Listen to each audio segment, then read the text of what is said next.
Hello everyone, welcome back to my YouTube channel spiritual vibe. आज का topic Radha की मृत्यु कैसे हुई, क्यों तोड़ दी थी श्री कृष्ण ने अपनी बांसुरी।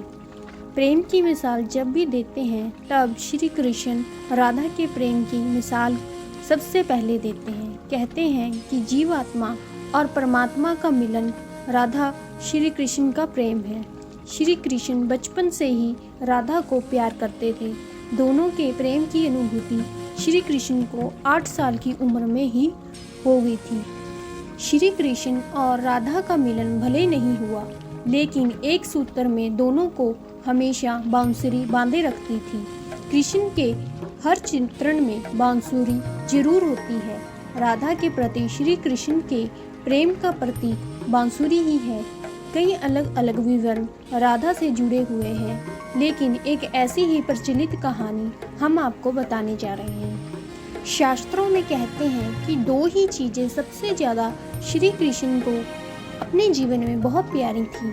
श्री कृष्ण की ये दोनों चीज़ें एक दूसरे से आपस में गहराई से जुड़ी थी, और वो थी बांसुरी और राधा। राधा श्री कृष्ण की तरफ उनकी बांसुरी की धुन की वजह से खींची गई थी। श्री कृष्ण अपने पास बांसुरी राधा की वजह से ही रखते थे। जब मामा कंस ने बलराम और कृष्ण को आमंत्रित किया था, उस समय राधा पहली बार भगवान श्री कृष्ण से अलग हुई थी। ये खबर जब वृंदावन के वासियों ने सुनी तो वह बहुत दुखी हो गए। जब श्री कृष्ण मथुरा जा रहे थे, उससे पहले वह राधा से मिले थे। राधा को श्री कृष्ण के मन की हर गतिविधि का पता था। कृष्ण ने राधा को अलविदा कहा और फिर दूर हो गए। राधा से कृष्ण ने वादा किया था कि वह वापस आएंगे, लेकिन उनके पास कृष्ण वापस नहीं आए। हालांकि रुक्मिणी से कृष्ण की शादी भी हो गई। श्री कृष्ण को पाने के लिए रुक्मिणी ने कई तरह के जतन किए थे। अपने भाई रुक्मी के खिलाफ रुक्मिणी ने श्री कृष्ण से शादी की। श्री कृष्ण से जिस तरह राधा प्रेम करती थी, उसी तरह से रुक्मिणी भी करती थी। श्री कृष्ण को रुक्मिणी ने एक प्रेम पत्र भेजा था, जिसमें लिखा था कि वह उन्हें आकर यहाँ से ले जाएं। उसके बाद रुक्मिणी के पास कृष्ण गए और शादी कर ली। वृंदावन जब कृष्ण ने छोड़ दिया था, तब से ही राधा का वर्णन भी कम हो गया। जब अंतिम बार राधा और कृष्ण मिले थे, तब कृष्ण से राधा ने कहा था कि वह उनसे भले ही दूर जा रहे हैं, लेकिन कृष्ण मन से हमेशा ही राधा के साथ ही रहेंगे। उसके बाद मथुरा जाकर कृष्ण ने कंस और बाकी के राक्षसों को मारकर अपना काम पूरा किया। उसके बाद द्वारका कृष्ण चले गए प्रजा की रक्षा करने के लिए, जिसके बाद उन्हें द्वारकाधीश के रूप में जाने जाने लगा। इसके बाद वृंदावन से जब कृष्ण गए तो एक अलग ही मोड़ राधा की जिंदगी ने ले लिया था।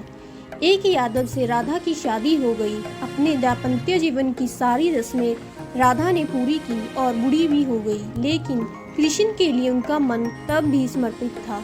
पत्नी के रूप में सारे कर्तव्य राधा ने पूरे किए थे, वहीं अपने दैवीय कर्तव्य भी श्री कृष्ण ने निभाए। राधा जब अपने सारे कर्तव्यों से मुक्त हो गई, तब वह अपने प्रीतम कृष्ण से अंतिम बार मिलने पहुंची। उन्होंने कृष्ण की रुक्मिणी और सत्यभामा से विवाह के बारे में द्वारका जाकर उन्हें पता चला, लेकिन वह बिल्कुल भी निराश नहीं हुई।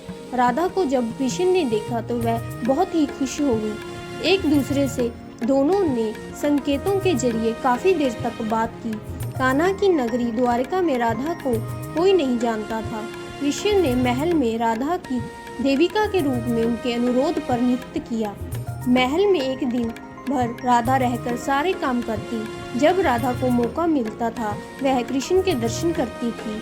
श्री कृष्ण के साथ पहले जैसा आध्यात्मिक जुड़ाव राधा ने महसूस नहीं किया था। इसी वजह से वह महल से दूर जाने का फैसला कर लिया। ऐसा फैसला उन्होंने इसीलिए किया ताकि श्री कृष्ण के साथ गहरा आत्मीय संबंध वह दूर जाकर दोबारा स्थापित कर पाएं। वह कहाँ जा रही थी उन्हें नहीं पता था, लेकिन भगवान श्री कृष्ण जानते थे। जैसे जैसे समय बीतता गया, राधा अकेली और कमजोर हो गई।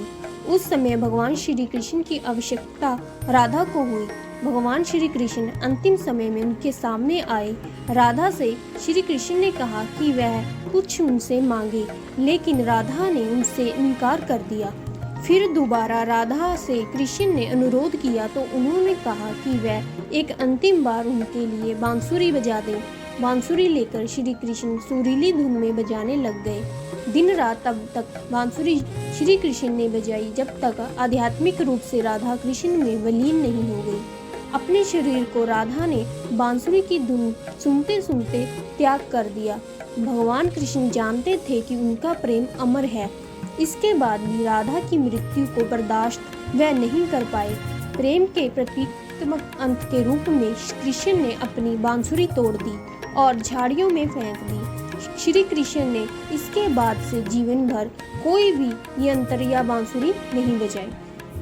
शास्त्रों में कहा जाता है कि नारायण ने जब श्री कृष्ण के रूप में द्वापर युग में जन्म लिया था, उस युग में राधा रानी के रूप में माँ लक्ष्मी ने जन्म लिया था ताकि उनके साथ वह मृत्यु लोक में रहे। तो आज की स्टोरी आपको कैसे लगी कमेंट बॉक्स में ज़रूर बताएं और मेरा चैनल शेयर और सब्सक्राइब करें। धन्यवाद।